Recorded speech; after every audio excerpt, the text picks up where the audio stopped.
All right, Crizzy, it's time to meet our searchies. Searchie number 1, reveal. What's up, madlang people? Sa tangkad mo, natakpa ka ng kortina na. Kaya labas ka na ng konti.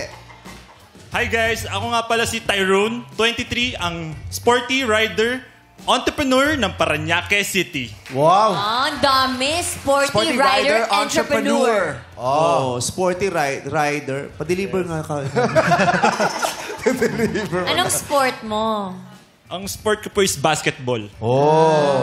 Position. Forward or big.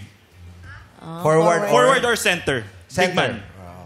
Oh, center. Ano naman ang rider? Nagmumotor ka? Anak siya ni Mask Rider.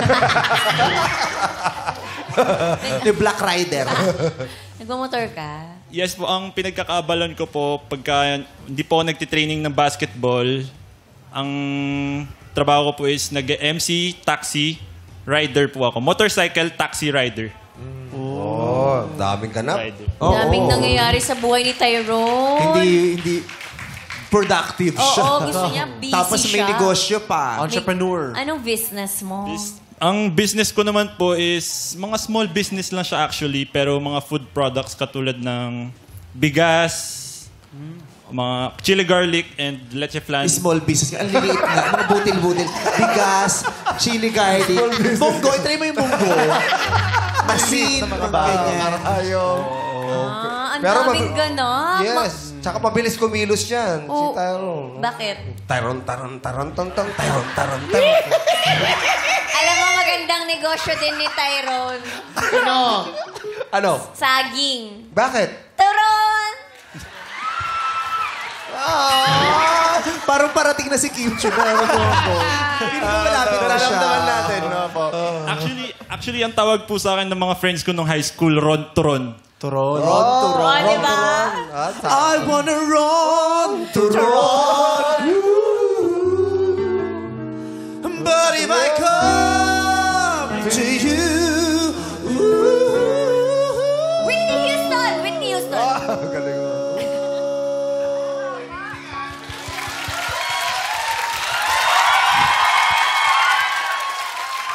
Tell me. Wala sa tono. Nag-transpose. Sa tagal. Nanawala yun.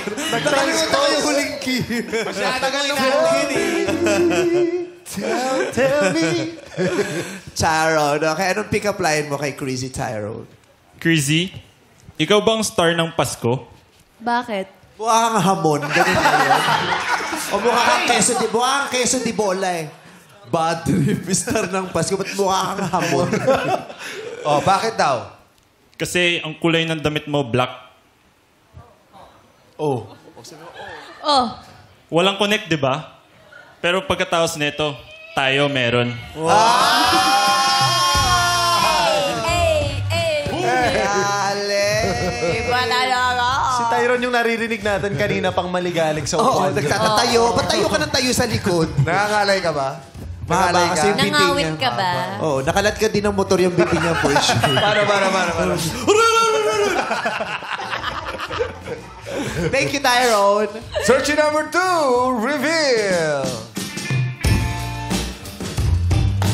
What's up, madlang people? I'm Adrian Kent, 19 years old, ang madiskarteng crew ng Caloocan City. Crew. Discarding crew. Anong crew? Sa fast food group po. Oo. Pag wala nagsalita. Kalapate. Iba talaga si Kent. May nagka-girlfriend ka na, Ken? Yes po. Ilan? Isa po. Iniwan ka, iniwan mo. Iniwan po ako. Oh. Napagod po. Ba't Gano'ng napagod? katagal? Ay, sorry. 3 years po, pero ano po yun? Puppy love po. May tanong si Darren. Hindi, ba't siya napagod sa'yo? Kasi papi pa lang siya. Tuta pa lang. Pagurin pa daw yung mga tuta. Ginaging niya kasi. Pinatakbo sa UP. Tuta pa. Pagod. Ba't daw napagod? Kasi po ano, parang mas priority na po yung pag-aaral nun. Tapos parang gusto nila ng ng parang time po. Attention. Tapos yung presence ko po, ganun. Okay. May hinihanda kang pick-up line para kay Crazy? Yes po. Para kay G1. Meron din po. Kay Crazy Kay Crazy lang. lang. Sige, Kay anong Crazy. pick-up line mo kay Crazy? Ayun. Queasy. Oh, sino si Queasy? Queasy Josie. Queasy! Queasy, ano ang assignment natin ng Queasy? Inisip ko. May singaw pala si Ken. Queasy! Ano ang assignment natin ngayon? May asin-kasin pa. Ano ang singaw? Joke lang, Ken. Crazy. Loko lang. Crazy. Bakit? Alam mo ba kung ba't nandito ako sa Showtime ngayon? Hindi. Sabi mo bakit? Ano mo nga naman? Sabi niya, hindi ko naman talaga alam. Ba't mo ko tinatanong? Pick-up line kasi yun. Ulitin mo nga, Ken. Sabihin mo ulit. Queasy. Queasy. Okay, isa ba? 1, 2, 3, go. Crazy. Uy, bestie. Alam mo ba kung ba't nandito ako sa Showtime ngayon? Bakit? Kasi gusto ko i-show ang time ko sa'yo. Ang galing mo, man! Gusto namin yan. Bumabawi. Gusto ko yung show. May naisip na naman si Quiz Jong. Ito na si Searchy number 3. Reveal!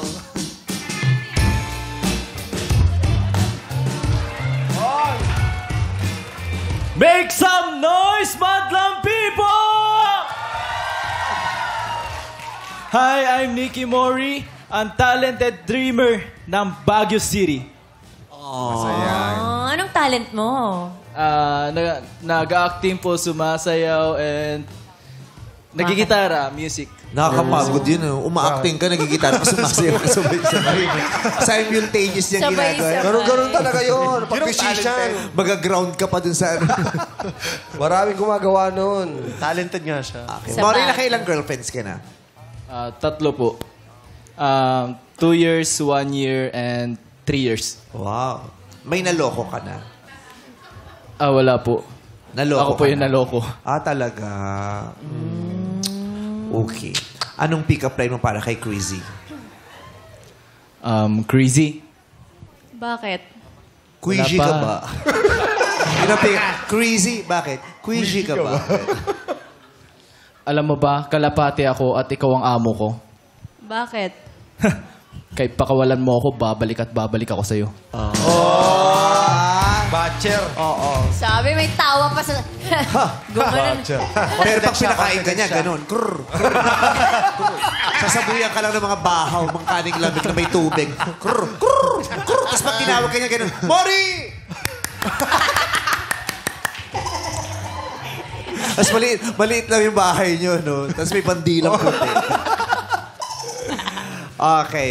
So, kamusta pakiramdam, G1, na nakikita mo sa harapan mo, parang may 3 lalaking nag-a-apply sa atensyon ni Crazy. Okay lang po. Pwede na. Pwede na. Pwede na. Ay, parang hindi siya Sang-ayon. natatakot at kinakabahan. Wala kang gusto para kay Crazy sa kanilang 3? Wala eh. Para sa'yo, may gusto. Sino sa palagay mo kung sakasakali? Sa 3. Yung Kunyari, mag-abroad magugustuhan. ka, talagang di na kayo magkita ni Crazy, yung mukhang mapagkakatiwalaan sa kanilang 3. Sino yung mukhang trustworthy? Siguro po si Tiron. Tyron. Sino si Tiro? Naging tiron na lang talaga. Sas! Paiba-iba na siya ng pangalan. Sas! Sabi nung nanonood yung mami ni Crazy, sabi ni mami ni Crazy, Tiro na! Sabi sa'yo eh. Sabi sa'yo, walang mangyayari sa'yo, anak. G1 kasi Ha? siya. Ano dito ba, mami mo? Nasaan? Ayan. Uy, Pero nasa studio? Oh my gosh. Kaway ka, ma. Ayan, tawang-tawa yung mami niya. Tiro na. Ayan eh. Hindi kasi mangot. Nasaan? Ano dyan pala? tawang-tawa siya. Ayun. Oo, nakot. Nandiyan pala, mami. Huwag ka mag-alala. G1. Hindi namin sinabi sa mami kung saan yung dressing room mo. Mami! Hello po. Ayan. Hello po, good afternoon. Umiiyak si G1 kanina. Napapanood ko nga po eh. Peace na kayo ni G1, mami. Ngayon lang ba ulit kayo nagkita? Ngayon lang po. Oy, ngayon naiyak si Crazy. Kanina wala. Ba't ngayon parang naluha ka?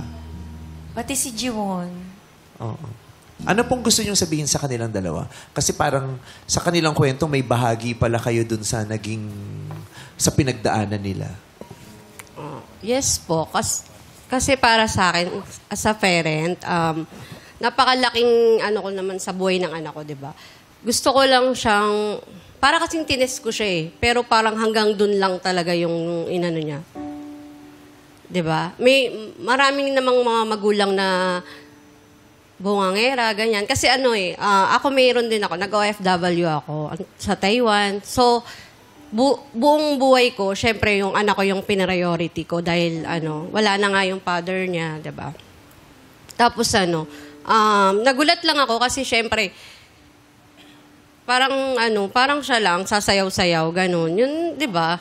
Hindi ko nakikita sa kanya yung gusto ko para sa anak ko. Ganon. Tapos naganyan lang ako sa kanya, tapos ganon lang yung parang iniwan niya lang na wala rin yung anak ko. Isang ganon lang pala sa'yo, bubungangaan ka, tapos na, di ba? Kaya sabi ko, tama lang yung decision ko na ganon ginawa ko sa kanya. Pero kung siguro nag-reach out din siya sa akin, di ba? Okay sana eh. Magko-continue yung paningin ko sa kanya na hindi pala siya ganon. Ayun.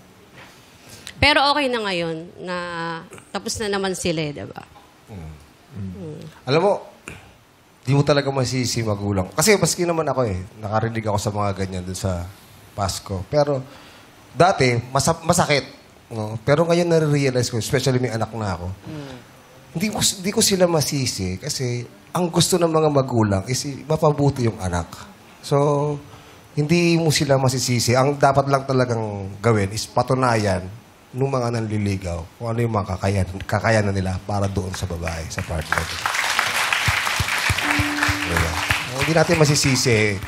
Mahirap kasi syempre, yung mga magulang yan, pinalaki nila yung mga anak nila, inalagaan nila. Gusto nila, maging mabuti yung anak nila. So, hindi mo talaga masisisi yung mga magulang kapag may mga nasasabi doon sa mga manliligaw. Diba? Ako hindi ko rin masisi yung magulang. Bakit? Hindi ko naman sila kamag-anak. Ba't ako makikialam sa problema na may problema? Ba't ito sisisihin? Hindi naman wala akong kinalaman sa iyo. Hindi naman ako sasaw-saw. No? Okay, lang patunayan. Oo. Mahal nila talaga. Okay. Pero,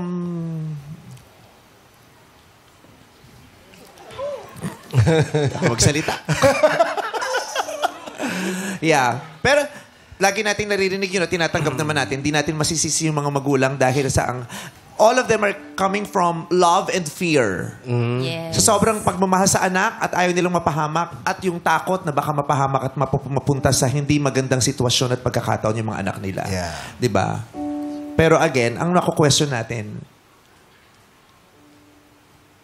paano mo ginagawa yun? Paano mo ina-achieve yung maganda mong intensyon?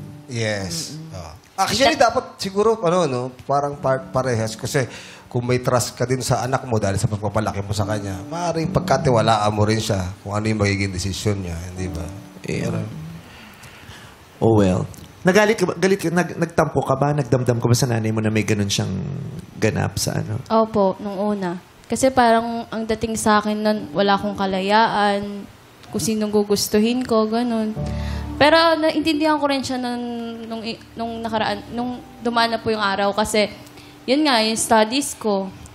Napabayaan ko siya kasi nga yun sa away namin, ganyan. Tapos na-realize ko na nagiging distraction siya nung panahon na yun. Okay. Pero napatawad mo na rin ang mami mo. Yes po. G1, napatawad mo naman na yung mami ni Crazy dahil kasi syempre may hurt siyang nadulot sa'yo, di ba?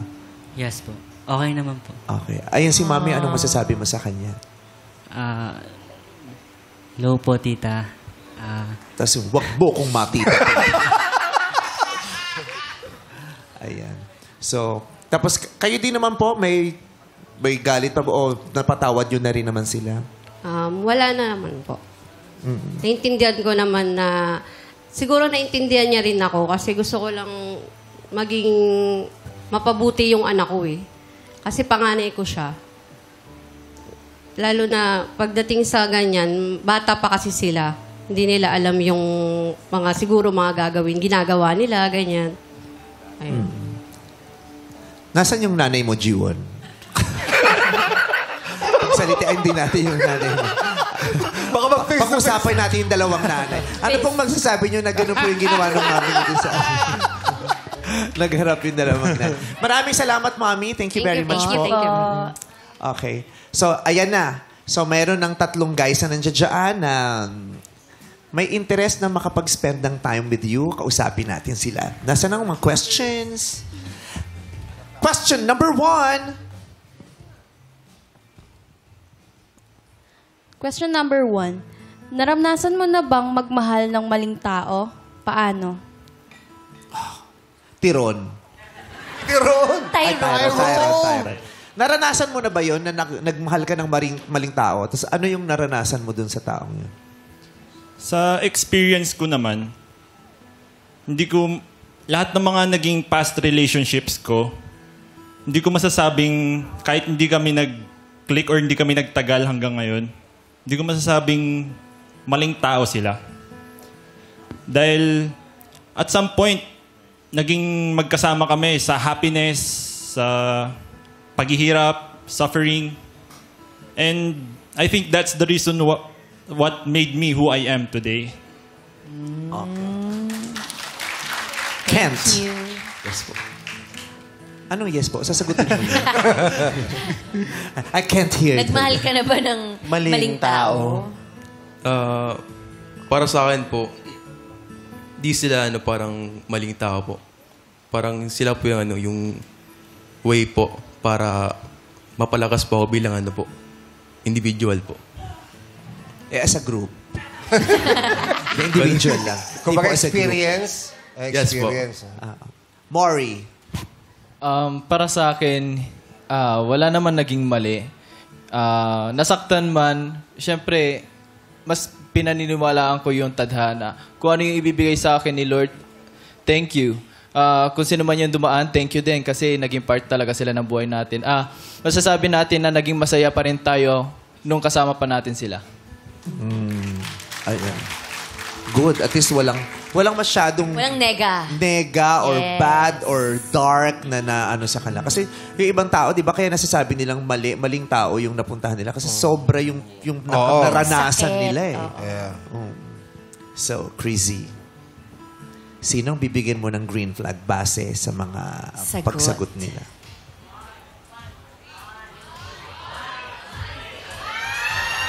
Gusto mo tanungin natin yung mami mo?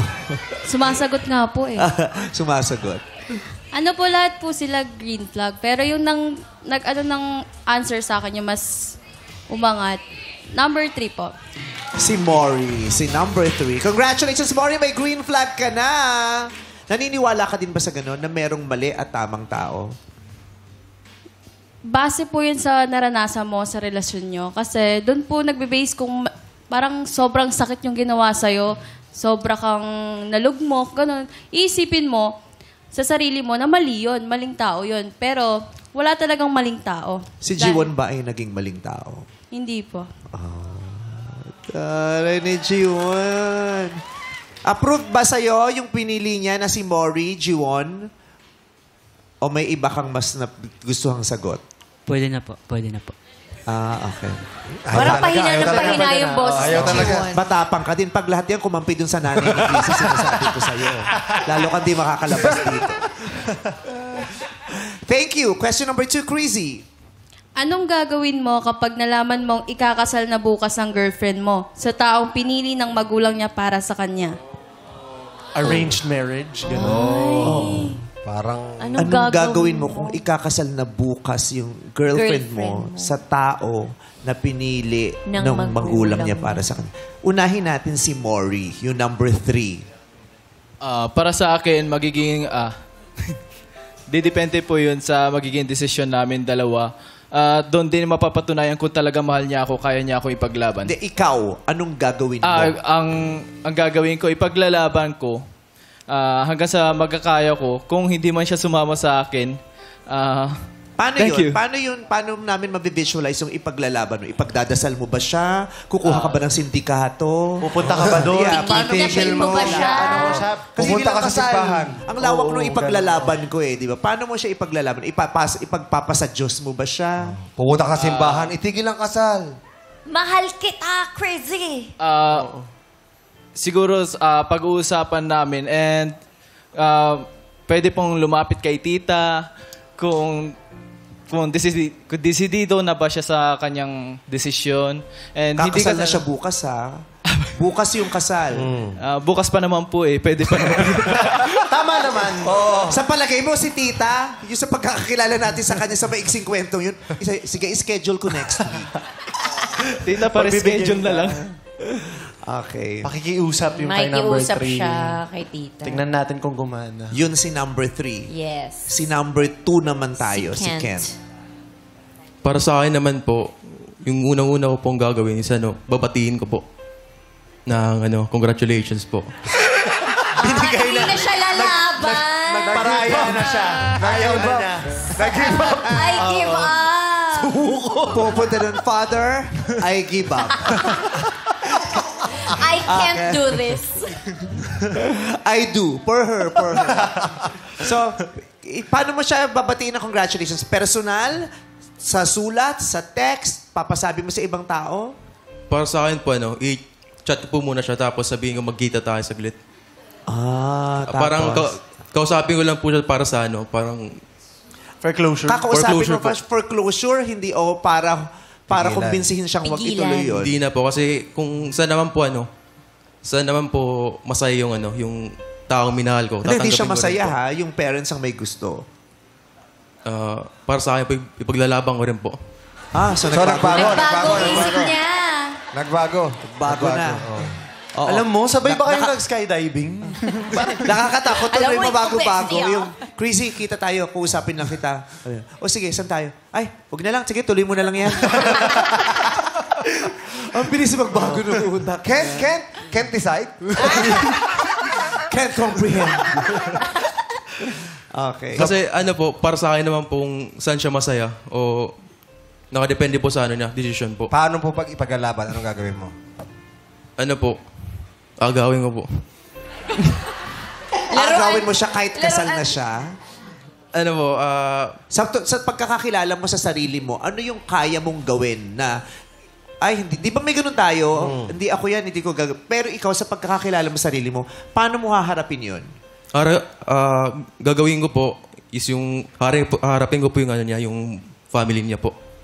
Kakausapin ko ng maayos po. Kung wala naman pong talagang chance. So, ayun po. Paparaya ka na. Paparaya na rin lang po. siya. After. Tiron. Tyrone. Para sa akin naman po, at the end of the day, kahit ipilit ng magulang na ipakasal ang anak niya sa ibang tao, ang magde-decide pa rin nun is yung girl na ikakasal. Kasi kung nag-decide siyang magpakasal, kahit may persuasion ng mga magulang, siya yung nag-decide. And ako, anong gagawin ko? Hahayaan ko na lang. Ipaglalaban ko ng saglit na panahon, pero at the end, pag nagtuloy talaga, hahayaan ko na lang. Kasi, ibig sabihin kapag nagtuloy sila ng kasal, hindi siya yung nakatakdang partner na makakasama ko habang buhay. Okay. Ilalaban niya, pero kung tutuloy siya, hahayaan niya. Oo, if Okay, you love kasi- someone, set them free. Kasi at the end, siya pa rin na nagdesisyon eh. Kahit pinilit siya o hindi, pumayag siya. Parang gano'n ang para kay Tyrone. Crazy. Sinong bibigyan ng green flag? Number 1 po. Si Tyrone. Ah. Si Tyrone. Si Tiron. Okay sa'yo? Jiwon? Jiwon? Pwede na po.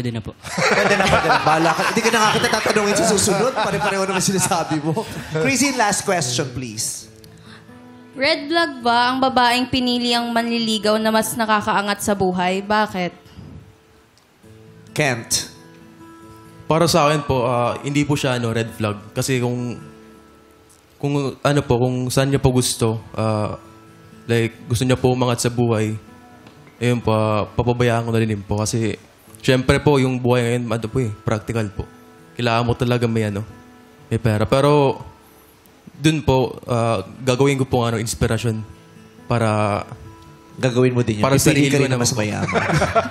Na-inspire niya ako. Sa susunod, pipili nga rin ako mas mayaman. Para makapagtrabaho ka rin, no? Apo, yun po yung gagawing motivation ko po. Okay, thank you, Ken. Tyrone. Yes. Para sa akin naman po, ang red flag, hindi siya red flag. Dahil ang babae, may karapatan niyang mamili kung sino yung gusto niyang makasama sa relasyon. Ngayon, Mabagal ka mag-recite, mas, no? Sa school. Pagod ka kasi. Ang dami niya kasing ginagawa. Kung pipiliin niyang sumama sa mas mayaman, mas nakakaangat sa buhay, deserve niya yun. Pero ang sa akin lang is gagawin ko yung motivation and drive para mas pagbutihan at humustle para umangat sa buhay. Thank you very much, Tyrone. Maury. Para sa akin, pagpili sa mas nakakaangat ay hindi red flag dahil ginusto niya naman yun at saka hindi mo naman, no one can tell na yun ba talaga, yung nasa posisyon niya, ang pinili niya o yung tinitibok talaga ng puso niya. Para sa akin, kung mas pipiliin niya yun, I will support her.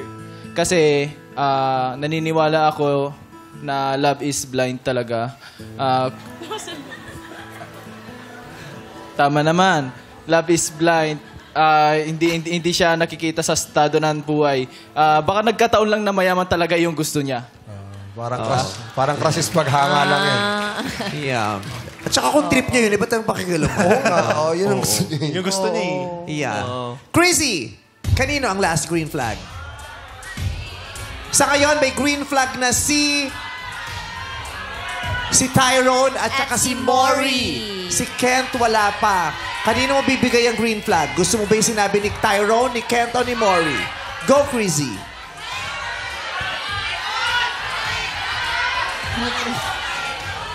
Kaya ano po? Number 3 po. Kay Maury po. Kay Maury! Congratulations! We have a winner! Nakita ko gumagatin yung nanay eh. Heto muna ang mga searchy na hindi mo napili. Searchy number 1, magpakilala ka na.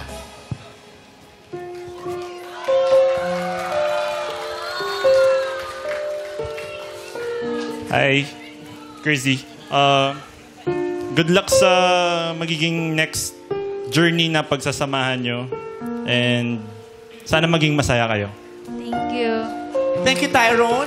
Thank you, Tyrone. At ngayon naman, ito pa ang isang searching hindi mo napili. Let's go, Kent.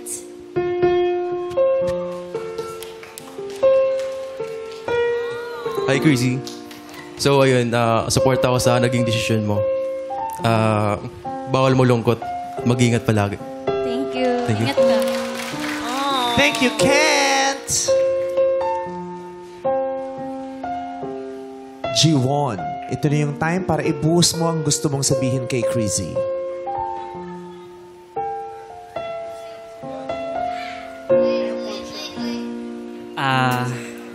Kilala kita. Mag-ingat ka palagi. Alagaan mo sarili mo, tsaka sana maging masaya ka. Di ba, mundo kita? Yan lang. Crazy, baka may sasabihin siya sa'yo, G1? Salamat sa 1 taon, 10 buwan na pagmamahalan. Naging masaya ako. Buo. Totoo. Kahit minsan malungkot. Pero hindi kita sinisisi sa nangyari sa atin. Deserve mong sumaya. Pero sa tingin ko hindi na talaga ako. Salamat. Ingat ka palagi. Thank you, Crazy. Jiwon, anong bilin mo kay Mori?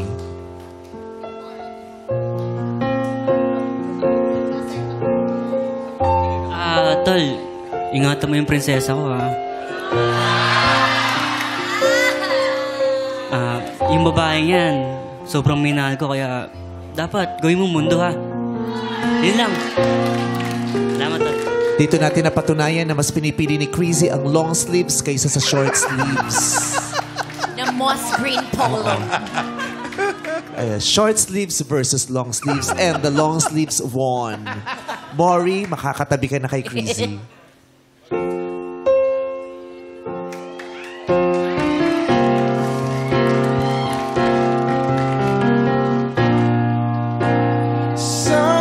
Crazy, meet Mori.